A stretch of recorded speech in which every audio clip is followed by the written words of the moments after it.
The courtroom was still, the air thick with tension as Officer Daniel Grayson took the stand.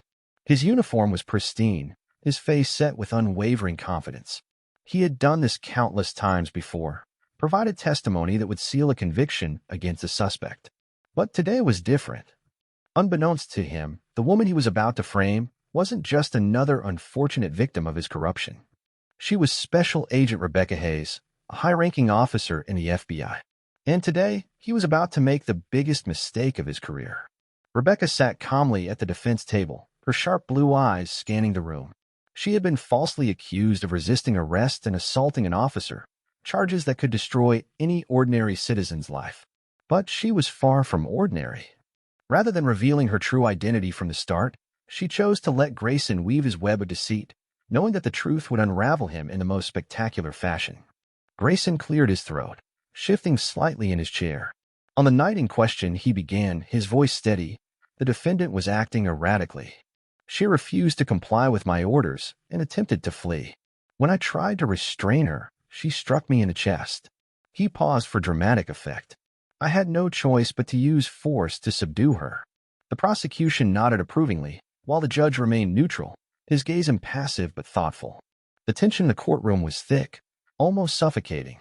Yet Rebecca's attorney, James Holloway, remained composed. He exhaled slowly, folding his hands in front of him, as though savoring the moment before the inevitable unraveling of deception. His years of experience in high-profile cases had taught him the importance of patience, of waiting for just the right moment to expose the truth.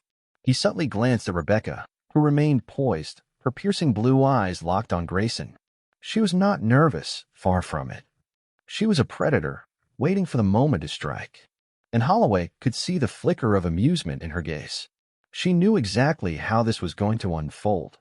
Meanwhile, across the room, the jury sat forward slightly in their seats, anticipation evident on their faces. They had seen countless cases before, but something about this one felt different. The air was charged with expectation, as if they could sense that the proceedings were about to take a sharp turn. The court clerk shifted in his chair, glancing toward the screen that had yet to display the crucial footage. Grayson, on the other hand, was oblivious to the trap tightening around him. He adjusted his collar, a sign of discomfort beginning to take root in his mind. He had walked into this courtroom with unshakable confidence, believing he had complete control over the narrative. But he had no idea just how wrong he was. Holloway finally spoke, his voice measured but carrying the weight of a man who knew he held all the cards. Your Honor, the defense would like to present irrefutable evidence that will change the course of this trial. He knew what was coming next. Holloway glanced at his client briefly before locking eyes with Officer Grayson. There was no hostility in his gaze, only the quiet confidence of a man who had all the pieces he needed. He let the silence stretch just long enough to unsettle the witness before speaking. Officer Grayson, Holloway finally said, his voice steady, can you confirm the exact location where this alleged attack took place? His tone was calm, yet it carried an unmistakable sharpness, a warning that the answer mattered more than Grayson realized. Of course, Grayson replied confidently. Outside the downtown cafe on 5th Street, around 9:30 p.m. Interesting. Holloway gestured toward the court clerk, who turned on a monitor. Because we have surveillance footage from that location at that exact time. The screen flickered to life, showing crystal clear footage of the incident. The entire courtroom leaned forward. The video depicted Rebecca walking calmly out of the cafe when Grayson aggressively approached her, shoving her against a car and forcefully restraining her. There was no sign of erratic behavior, no resistance, no assault. The murmurs in the courtroom grew louder. The judge frowned. Grayson stiffened, his once confident demeanor cracking. Rebecca finally spoke, her voice smooth, authoritative. Your Honor, before we proceed any further, I'd like to formally introduce myself. She reached into her blazer pocket and pulled out her badge, placing it on the table for everyone to see.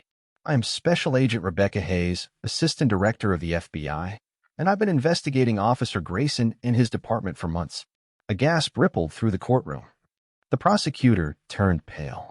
Grayson opened his mouth to speak, but no words came out. Rebecca leaned forward, her eyes locked onto Grayson's. Not only have you lied under oath, officer, but you've also engaged in police misconduct. Perjury is a federal offense, and I have more than enough evidence to ensure you're held accountable. The judge turned toward the prosecution.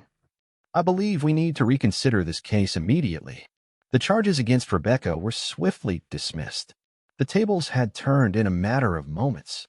As Grayson was escorted out of the courtroom, handcuffed and humiliated, he finally realized the gravity of his mistake.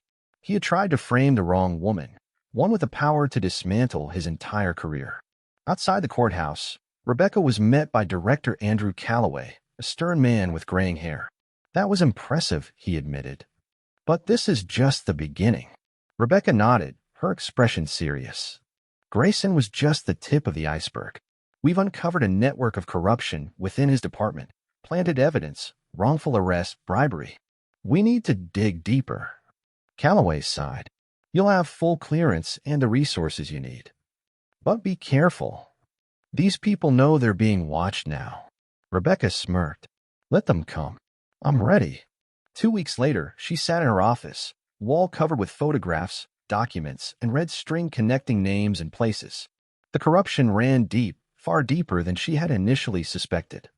A knock at the door interrupted her thoughts. Agent Mark Stevenson entered, a thick file in his hands. "We have a lead. An informant is willing to talk, but someone's already made an attempt on his life." Rebecca's jaw tightened. "Then we need to move fast." She and Stevenson met the informant in a safe house, a dimly lit apartment on the outskirts of the city. The man, visibly shaken, revealed evidence that pointed to an even bigger conspiracy. High-ranking officials were involved, covering up their illicit dealings with drug cartels. "This goes beyond just Grayson," the informant whispered. "There's an entire network. If you dig too deep, they'll come for you." Rebecca leaned in. "Let them try." Over the next few months, Rebecca's team meticulously built a case against the corrupt network. Secret recordings, insider testimonies, and financial transactions laid bare the corruption embedded within law enforcement. The investigation reached city officials, a district attorney, and even a state senator who had long been suspected of illicit activities. One evening, after gathering substantial evidence, Rebecca received an anonymous call. A distorted voice warned, "Drop the case, Agent Hayes, or you won't live to see it through." She hung up unshaken. If anything, the threat only confirmed she was on the right path. Despite mounting pressure, she pushed forward. High-profile arrests were made, and a major trial loomed on the horizon. The entire city watched as powerful men, who once thought themselves untouchable, were now standing trial. The trial lasted for months, uncovering layers of corruption that shocked the nation. Rebecca found herself testifying, revealing the tangled web of deceit, power, and greed that had infiltrated the system. Every name she exposed brought her closer to a dangerous truth. Someone at the very top was pulling the strings, and they were still at large. Late one evening, a package arrived at Rebecca's office with no return address. Inside was a single file, a list of names, including politicians, law enforcement leaders, and business moguls. A note was attached. "You think you won, but the real fight is just beginning." Rebecca leaned back, taking a deep breath.